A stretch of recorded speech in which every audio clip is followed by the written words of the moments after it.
Welcome to another podcast, The Wisdom of Solomon, another gem from King Solomon's mind, brought to you by TR10, the supercolloidal silver. Tonight, please, Mr. Precedent.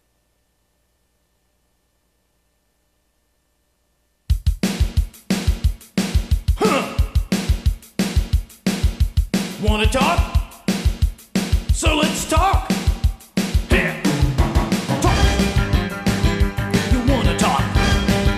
You gotta talk. You need to talk. News talk. I talk, you talk to Solomon. I talk, you talk to Solomon. Yeah, let's talk to Solomon. Talk to Solomon. You gotta talk. You want to talk. Please, Mr. Precedent. Charles Krauthammer, a guy who I don't agree with all the time.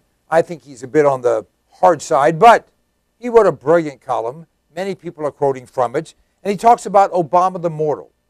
In this column, he says that Barack Obama has spent the most important capital he had, and that's the trust of the American people. The support for Barack Obama is dying.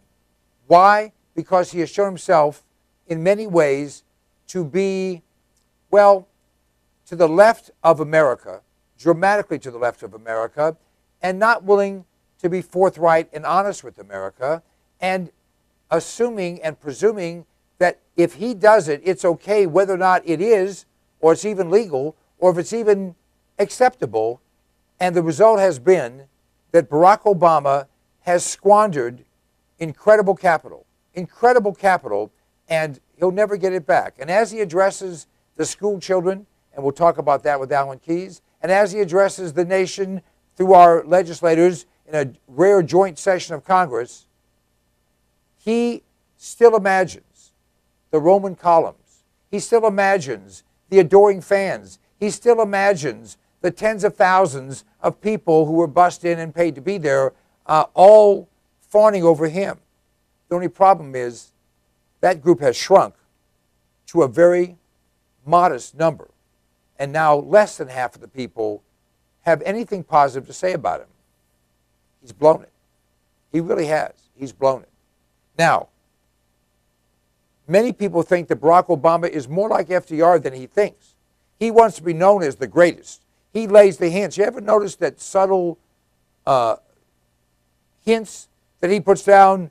You know, remember, who was it that communed with Eleanor? Oh, I know, that was Hillary.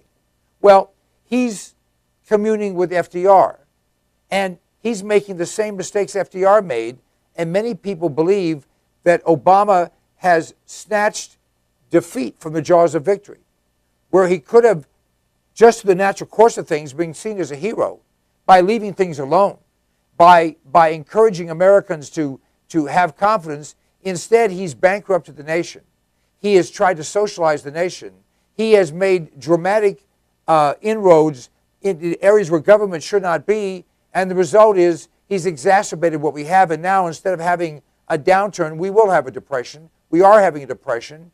Unemployment is 17, 18, 19% in real numbers, almost 10% in the government-type numbers, and the country's broke. The country is broke. He has made dramatic mistakes. Just to give a few of them, a Nobel laureate named James Buchanan said his policies have the potential to consign the U.S. to a similar fate as Argentina, which went from a first-rate nation to a third-rate nation when they made bad decisions under Perón. And he's doing exactly the same things. When they had hyperinflation, we could easily have hyperinflation. When they bankrupted their nation, we could bankrupt our nation. When he pitted the government against the people, Obama's pitted the government against the people. This guy didn't know what he was doing when we elected him. He had no experience, and painfully, he has shown it. Now, I don't know if I can say this on internet TV, but listen to me. White folks have given up overwhelmingly on Barack Obama.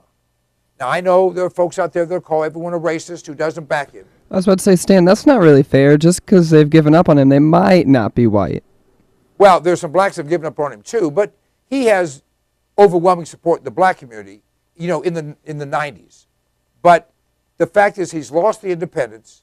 He's lost the older Americans. He's lost white women, which is almost impossible for a guy like that to lose. But you see, he's not running against McCain, the Geritol king. He's now just running against himself, and he's not cutting it. And the numbers show that the steep declines in his approval ratings among whites, including Democrats and independents, are enough that he could not win again if the election were held again. Now, the election's a long way off for him. He's got, what, over 3 years to go. But I'm telling you, I don't think Obama has the intellect. He doesn't have the experience. He doesn't have the testosterone. And he frankly doesn't have the good intentions to get America back into a situation where they'll want him back. I don't know who the Republican nominee will be, whether it'll be Mitt Romney or Sarah Palin or Pataki, Tim Pataki, or whoever. But I believe that we are looking at a one-term president.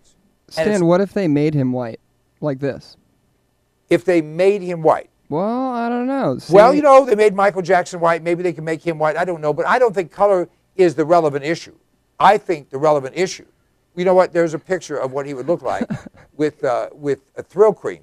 But the fact is that Barack Obama has made himself unpopular, and whatever color he decides to be, because, for a good part of his life, he was white.